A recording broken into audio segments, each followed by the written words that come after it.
Hello, everyone. My name is Caitlin with Family Partners of Borras in Sussex.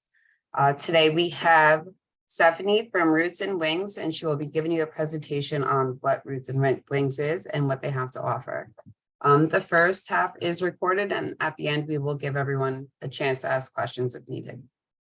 Okay, Stephanie, now you can take the lead. Hi, I'm Stephanie Tansey. I'm the Operations Director for Roots and Wings. I'm going to share my screen. There we go. Can everyone see it? Yes. Yes. Okay. So Roots and Wings is we were founded in 1999 by a woman named Irene de Grand Prix. She was a CASA worker. Does everyone know what CASA is? Court-appointed special advocate. And she found the need for helping aged out foster youth in the state of New Jersey, that she realized there really were no wraparound services for them and there was no housing. And it was sort of like a grassroots organization. When she founded it, she actually took the aged out foster youth into her own home and convinced other people to do the same. So as you'll see from my presentation, we've grown a lot since then into a full-fledged 501(c) organization with a board of directors, and our mission is providing safe housing, emotional support, life skills, and educational opportunities to youth aging out of foster care, empowering them to rise towards their greatest potential. You'll see, like here, actually, these are actual pictures of graduation of one of our clients, and the other one in the park is a graduation party for one. Statistics are grim for aged out foster youth, unfortunately. In our country, approximately 20,000 youth age out of the foster care system every year, hundreds in New Jersey. More than 1 in 5 will become instantly homeless after the age of 18 and aging out. Only 27% will graduate high school and obtain their GED, and only 6% will attend college or earn a degree by the age of 25. Many aged out foster youth end up being part of the prison system. In fact, I like to say my daughter was working on death row in Nashville, and she told me one time every one of her clients except one was in foster care at some point. So that's pretty sad. And on average, our clients have experienced 5 to 20 out of home placements by the age of 18. Risk factors for aged out foster youth include homelessness and lack of stable housing, history of trauma leading to physical, emotional, mental health issues, unstable, unhealthy, abusive, and exploitative relationships, limited academic opportunities and skills, unemployment or underemployment, limited life skills, and poverty. Our RISE program consists of, it's a 2 to 4 year program. We offer safe housing in the form of scattered site apartments and houses in both Morris and Union right now, but we do take young people from all over the state. They don't have to be from those counties. That's just where our apartments happen to be right now. We give them one-on-one case management, educational support in the form of subsidies and tutoring, employment support in the form of career guidance and job readiness, supportive counseling, food and transportation stipends, health and wellness and financial literacy, especially like implementing savings and debt programs, all different life skills programs we give them. And then we have a wraparound service called the FLY program that once they graduate from us, we give them 12 months of support after graduation. So sort of like, you know, like your child leaves the home nest, but like still needs you for some things. It's sort of like that. They still get case management. To be eligible for our RISE program, the young person needs to be between 18 and 24 years old, able to live safely and independently without supervision. That because they're on their own in the apartment and they'll have a roommate, and we're not there supervising them. So they have to be able to be safe and live on their own. Have had an open case with a Division of Child Protective Services at the age of 18. Motivated to further their education. We are education based, and so they have to be motivated to be doing that. It doesn't have to be that they want to get a bachelor's. They can be getting an associate's. They can be getting a certification program or a technical program, anything that will help them when they graduate to be able to live on their own and sustain themselves and be productive in the community. Willing to hold a part-time job and committed to adhering to all our program guidelines. So that being like the case management, life skills training, and those are all things that are part of our program and they need to adhere to be part of it. The application and intake process, applicants fill out the application online, and how they hear about us, because a lot of people ask, like, how do they hear?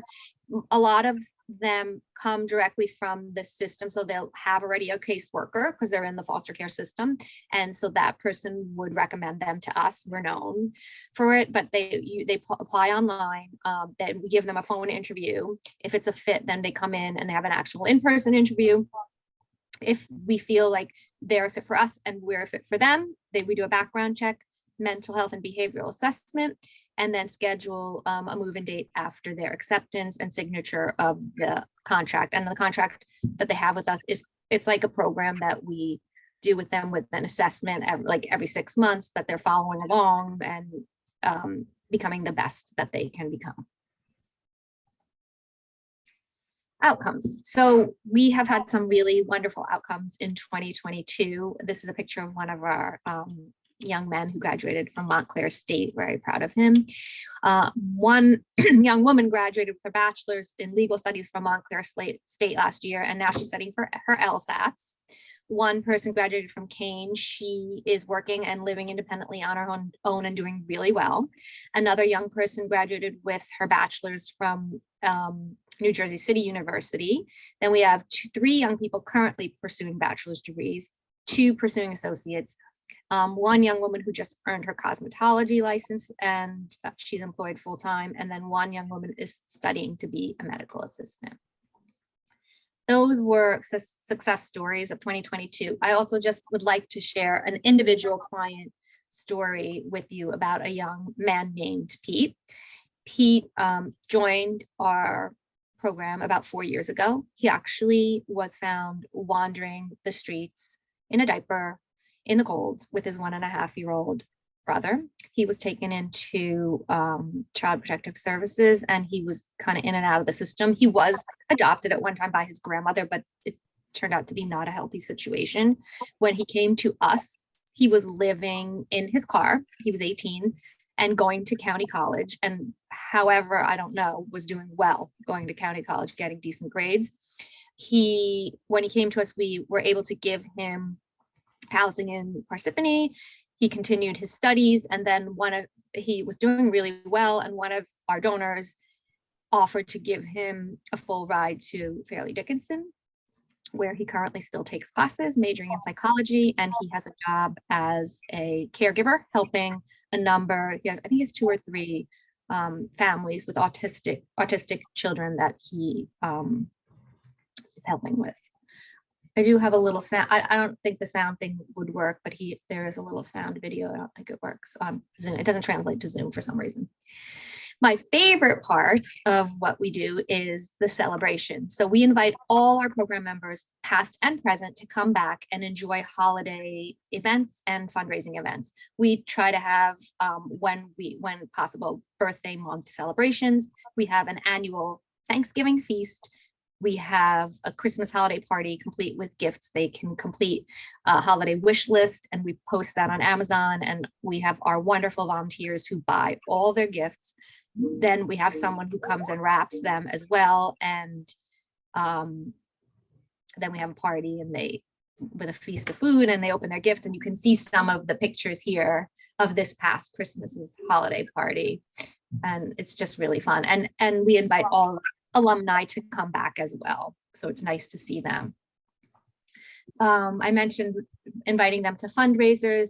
We have 2, an author's lunch in April, and in October we have a big gala. This past gala in October, we had a lovely young man, Will, who you see in this picture. And I just would like to share a beautiful quote from him that he said at this event. Roots and Wings took a quiet and angry kid and helped him blossom into who I am today. I'm a college graduate. They're first of my family, and have developed a clothing line business with the help and generosity of Roots and Wings. For these reasons and more, I'm forever grateful. I'm shooting for the moon and stars and trying to take everything with me. And he's doing really well. He's living on his own and working with his clothing line. At our author's lunch last year, we had a young woman named Tatiana. She graduated our program after she graduated William Patterson with a triple major. She is a beautiful, talented young woman, and she's doing really well right now. She shared with us this quote at the author's lunch. I ask myself every so often, how do I pick myself back up again? And I tell myself confidently, deliberately, decisively, without shame, that I forgive myself in full. I believe in my ability to break cycles that used to hold me hostage. I remember that my mistakes will never define me, and I always thank God for all my blessings. So nice. So that just speaks to, before I talk about like who we are, like that just speaks to the resiliency of these young people. That's what the best part of this job is. Like, they've gone through so much hardship and they are coming out the other end like so resilient and such wonderful humans. So like I said before, we're a 501c charitable organization. We're governed by a board of trustees, and we have a dedicated, very small staff of 6. So we rely heavily on our volunteers and donors, who really are what make the program run so smoothly. And we also, important to note, are the only organization in the state that provides housing services for those who have aged out of foster care and are over the age of 21. So what happens is, like, at 18, you age out of the foster care system, but there are still services available, and DCP&P still does place you, and you can use the services, but at 21 that ends. So we often get most of our clients at that age, because then they really don't have any more of the services. We do have between 18 and 21 as well, but the majority between 21 and 24. Other than that, I have put up the contact information of our program director. Her name is Allison Mirabelli, and she deals directly with the intake process and the whole soup to nuts of all the clients. And that concludes the presentation. We can open it for questions. I'll stop sharing. Well, thank you so much. That was beautiful, especially seeing the resiliency and how, how these lives were changed. Yeah. Now, so you said DCP, they're the ones who provide this resource. No, they just recommend to us. We're a nonprofit, and we're 100% private, almost 100%. We're like 90% privately funded. That's why we have all these fundraisers. So they just recommend their young people when they're aging out to us. Okay. And so there's no cost of obtaining these services for the young person? Yes. None at all. None at all. And so we pay for their we pay for their housing, their utilities, if the education, if needed, transportation, everything to help them for those couple of years, like get their degree or get their jobs going, or just to become productive members. We just want them not to worry about those things so that they can be productive and healthy.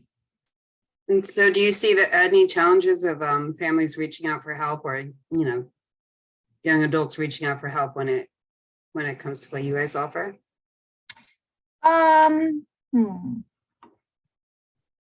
mean, other than, like, we're small, so we only have a limited amount, and there's usually a waiting list, but we are working on expanding right now. So we want to actually develop more of a congregate living situation where our offices are on the bottom and they each have their own individual apartment on the top, and then that would let us expand and then duplicate that in different counties throughout the state. Oh, that would be awesome. And hopefully just getting the word out there will do that for you guys. All right, so I'm going to stop the recording, and that way if anyone has any questions.